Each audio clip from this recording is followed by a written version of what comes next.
Good day, my dear awesome learners. Are you ready for another day of learning? Well, if you are, then sit back, relax, and be ready for a fun learning journey.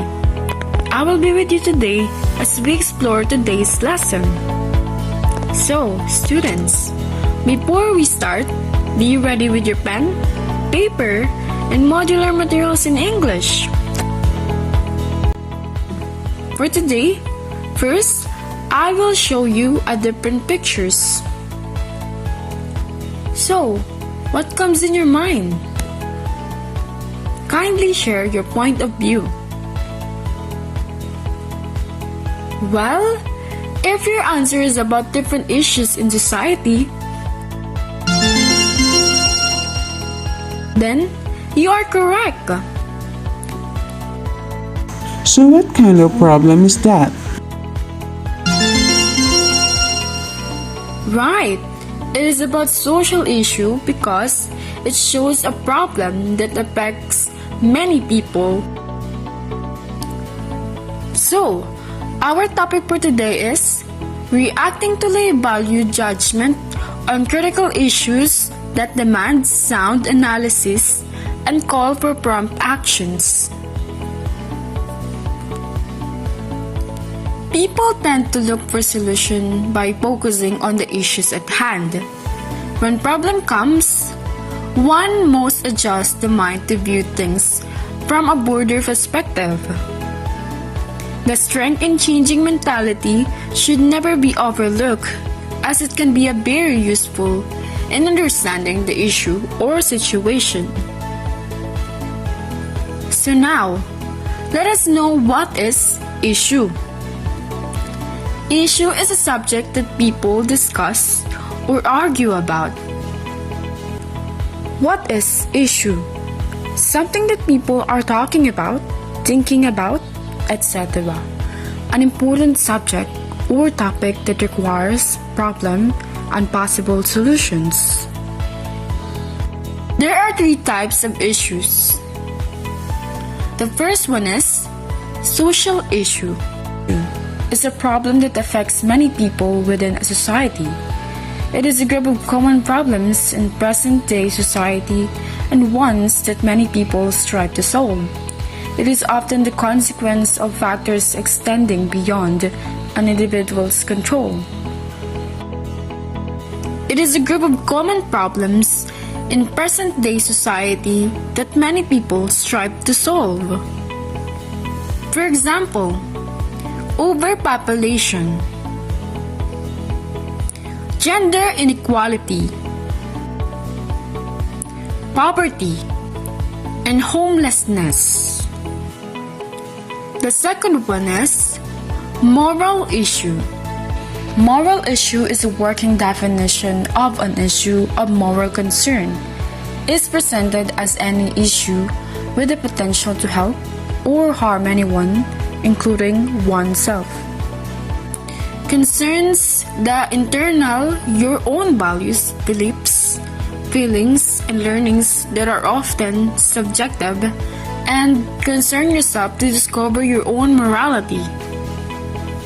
For example, corruption, manipulation, prostitution, extramarital and premarital relationship, and physical and mental abuses. The third one, or the last one, is economical issue. An economic problem refers to any such problem in the economy that is concerned with the production of goods and services to satisfy the unlimited wants of the economy through the utilization of scarce resources. Economic issue is that being faced by the world economy as well as religions and countries. For example, prospects for growth, inflation, energy, and the environment inequality. Labor issues, emerging markets, and the impact of new technologies. Now, are we clear about the 3 types of issues? Very good! Let us now proceed to our first activity. Directions. Read the following news headlines or journalistic articles, titles, and identify the issues being depicted. On the box, write S if social issue is being displayed, M for moral issue, and E for economic issue. I will give you 5 minutes to answer, or you can just pause the video for 5 minutes while you answer the activity.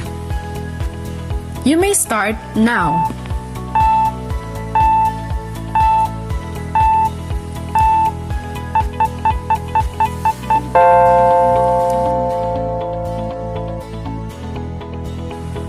Are you all done?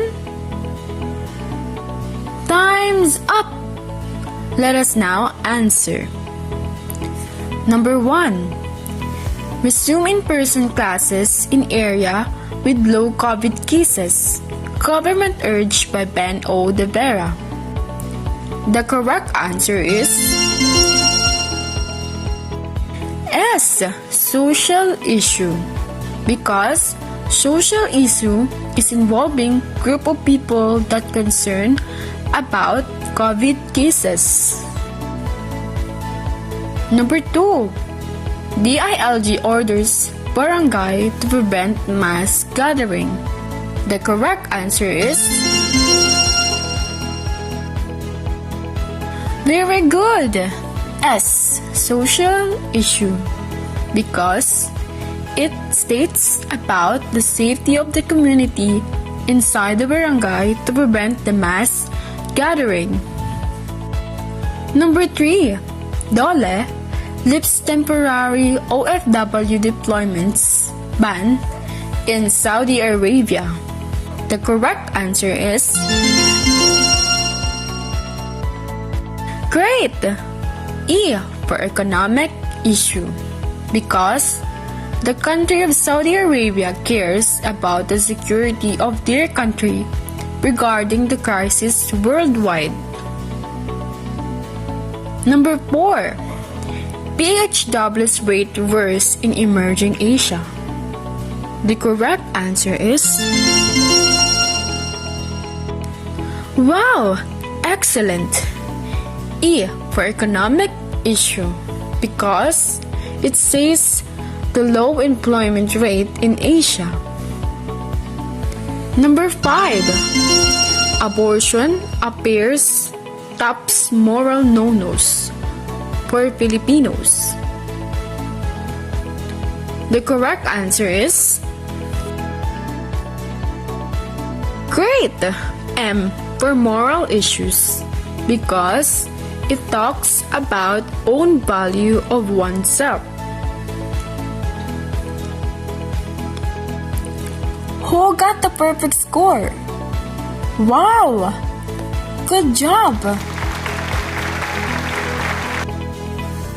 Well done, class! To practice and to deeply understand our discussion, let us have another activity. Directions. Please read and analyze the news article and determine its implications in the society. Copy the table and list down the social issue, moral issue, and economic issue that have rooted from the general issue discussed in the article.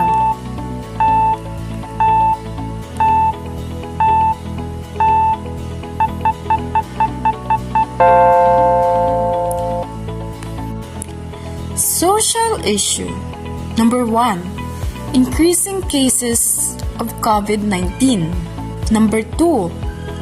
News variants of COVID-19.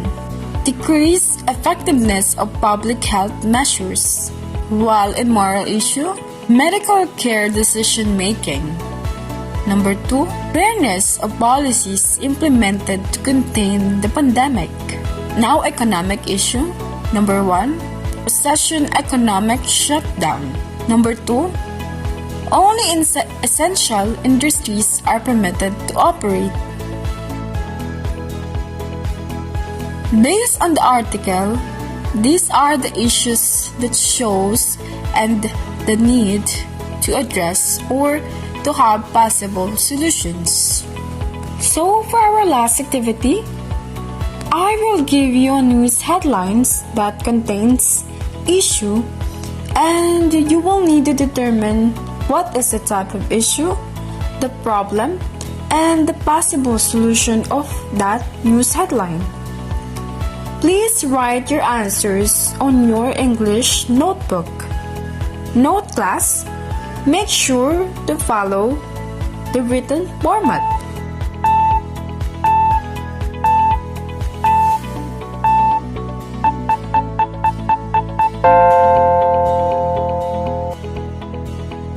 Now, let us check.